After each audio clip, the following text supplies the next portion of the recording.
तो दोस्तों आज इस वीडियो में हम बात करने जा रहे हैं गुणनखंड प्रमेय की, यानी फैक्टर थ्योरम। एक्चुअली में होता क्या है कि बच्चे गणित की जो लैंग्वेज लिखी होती है उसको नहीं समझ पाते हैं, उसको देख के डर जाते हैं। और अब गुणनखंड प्रमेय को ले लीजिए, इस पर अलग से वीडियो मैंने इसीलिए बनाया है कि ये लैंग्वेज आप लिखी देखेंगे, आप कहेंगे क्या px घात बहुपद, और ये तो हमें कुछ समझ में ही नहीं आ रहा है। तो होता क्या है कि बेसिकली मैथ की भी एक लैंग्वेज होती है, जैसे हिंदी लैंग्वेज होती है, इंग्लिश लैंग्वेज होती है, उसका कुछ बेसिक्स होता है। तो वो अगर आपको समझ में आ गया तो समझ लो आपको पूरी मैथ समझ में आ गई। अब ये लैंग्वेज हमको समझ में नहीं आती है तो होता क्या है कि कॉन्सेप्ट क्लियर नहीं होता है, कॉन्सेप्ट क्लियर नहीं होता है, प्रश्न समझ में नहीं आता है, तो फिर वो सारा मिक्सअप हो जाता है। और यही मेन जो जड़ होती है समस्या, वो यहीं से शुरू हो जाती है और फिर हम लोग कहते हैं कि मैथ में कमज़ोर हो गए। बेसिकली अगर आपको ये समझ में आ जाए तो मैथ से आसान कोई विषय नहीं है। देखते हैं गुणनखंड प्रमेय क्या है यहाँ पे। तो ये हमसे सिंपल सा कह रहा है कि यदि px, अब ये px क्या है, px हमारा बहुपद है। क्या है? बहुपद। अब बहुपद हमने आपको बताया था, एक घात हो सकती है, दो घात, जैसे x की घात 2 + 5x + 7 बहुपद है हमारा, है ना। जैसे और कोई ले लो 3x की पावर 2 + 7x + 9, ये बहुपद है।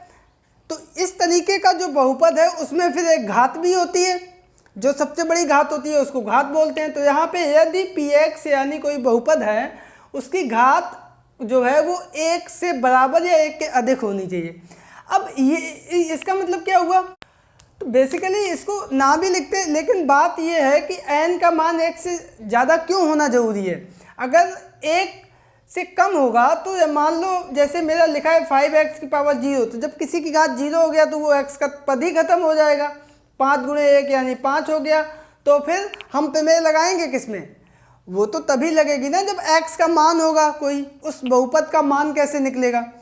तो इसलिए घात जो है वो 1 से हमारी अधिक होनी चाहिए, 1 या 1 से अधिक होनी चाहिए वाला बहुपद हो। और ए कोई भी वास्तविक संख्या, क्या वास्तविक संख्याएं कौन होती है? सभी संख्याएं, पद में अपर में कोई भी संख्या हो सकती है हमारी। √3 भी हो सकती है, 3 भी हो सकती है, -3 भी हो सकती है, 1/5 हो सकती है, कोई भी संख्या हो सकती है। वास्तविक संख्या मतलब कुछ भी संख्या हो सकती है। तो अगर अब ये मेरी प्रमेय कहाँ पे लगेगी? एक हमें बहुपद दिया जाएगा, मान लो बहुपद ये दे दिया गया 3x की पावर 2 + 7x + 9, और उसके बाद अगर कोई एक जिसकी घात n 1 से अधिक हो, 1 या 1 से अधिक हो, और एक कोई भी एक वास्तविक संख्या होगी, जैसे मान लो 5। अब ये दोनों कंडीशन एक्चुअली में एक ही लिखी हुई हैं, बस पहली जो लिखी है उसको पलट के दूसरे को लिख दिया गया है। x - से इसका एक गुणनखंड होगा, अगर होगा तो क्या होगा? pa 0 होगा। अब इसमें कह रहा है कि अगर pa 0 होगा तो ये इसका गुणनखंड होगा। अगर इसको इंग्लिश लैंग्वेज में हम बोलें तो x - a is a factor of px if and only if pa = 0। IFF लगा देते हैं, या दूसरा चिन्ह यहाँ पे हम लोग करते हैं इस तरीके का, ये चिन्ह। आगे चल के जब लोग आप हायर एजुकेशन में जाएंगे तो देखेंगे, अगर ये फैक्टर इसका है तो pa = 0 होगा।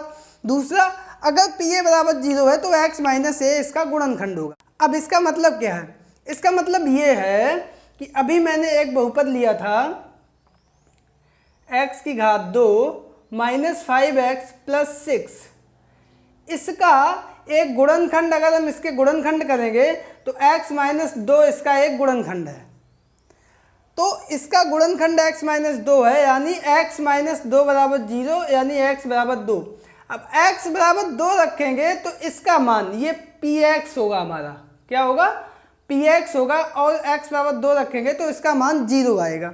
2 दूनी 4 और 4 - 5 दूनी 10 और धन 6, 6 × 4 = 10 - 10 कितना आ गया? 0 आ गया। ठीक है। तो अब प्रश्न हमसे एक चीज कह देगा, या तो ये कह देगा कि pa 0 है तो हम समझ जाएंगे इसका मतलब x - a इसका गुणनखंड है, अगर प्रश्न हमसे कह रहा है कि x माइनस ए इसका गुणनखंड है, इसका मतलब पी ए 0 है। तो उम्मीद करते हैं आप लोग फैक्टर थ्योरम को समझ गए होंगे। समझ गए अगर तो कमेंट करके हमें जरूर बताएं।